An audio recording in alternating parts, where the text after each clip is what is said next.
आज मुख्यमंत्री Yogi Adityanath Ganga express way पर बने हेलीपैड का निरीक्षण करने पहुंचे।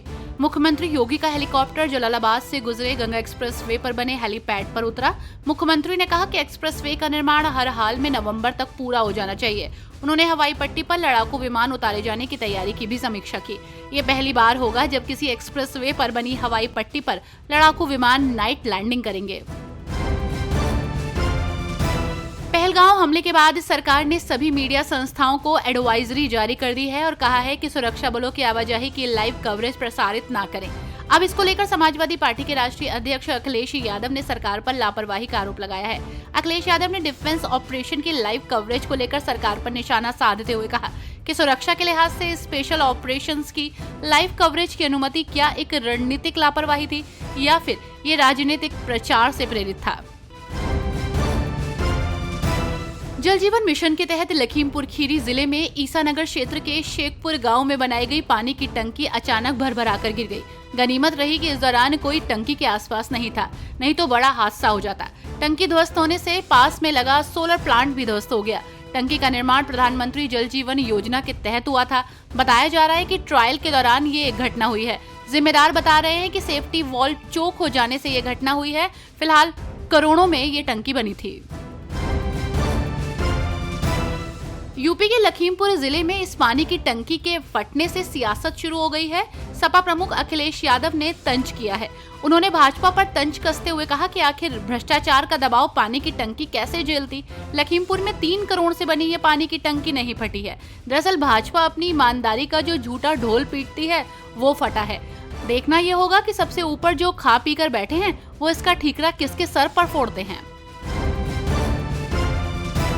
मेरठ के सरथना में घोसियान मोहल्ला निवासी सना ने अपने बच्चों को अकेले पाकिस्तान भेजने से इनकार कर दिया है।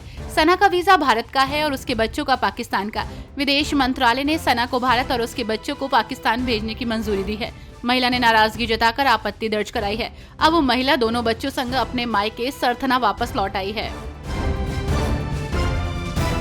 कांग्रेस के वरिष्ठ नेता और राज्यसभा में उप नेता प्रमोद तिवारी ने पहलगाम हमले को लेकर मोदी सरकार पर सुरक्षा को लेकर सवाल उठाए हैं। उन्होंने गृह मंत्री अमित शाह के इस्तीफे की भी मांग की है। उन्होंने कहा कि मैं कहना चाहता हूं कि मन की बात में आप श्रद्धा सुमन अर्पित कर रहे हो, पर आप कश्मीर क्यों नहीं गए। संभल में भारतीय जनता पार्टी के क्षेत्रीय उपाध्यक्ष राजेश सिंघल पुलिस के निशाने पर आ गए हैं। उन पर अपनी लाइसेंसी बंदूक अपने निजी सलाहकारों को देने के आरोप में प्राथमिकी दर्ज की गई है। प्राथमिकी में भाजपा नेता समेत मोहम्मद फैजी और वसीउल का नाम दर्ज है। दूसरी ओर राजेश सिंघल के चचेरे भाई सुभाष सिंघल के खिलाफ भी एफआईआर दर्ज की गई है।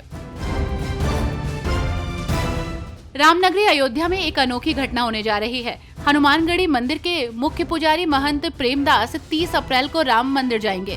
3 सदियों बाद यानी कि पिछले 300 सालों में ऐसा पहली बार होगा जब हनुमानगढ़ी के मुख्य पुजारी मंदिर परिसर से बाहर निकलेंगे। ये परंपरा पहले कभी भी नहीं टूटी थी। हनुमानगढ़ी मंदिर के मुख्य पुजारी को मंदिर परिसर के 52 बीघा क्षेत्र में ही रहना होता था। 18वीं शताब्दी में मंदिर की स्थापना के बाद से ये नियम था। श्रावस्ती में अवैध और बिना मान्यता के चल रहे मदरसों के खिलाफ कार्रवाई की जा रही है। जमुनाहा और भिनगा तहसील क्षेत्र में मदरसा जामिया अबू बकर अनवारुल कुरान समेत कई मदरसों को वैध कागजात प्रस्तुत न करने के कारण बंद कर दिया गया है। संबंधित अधिकारियों की मौजूदगी में मदरसों को बंद कराया गया है।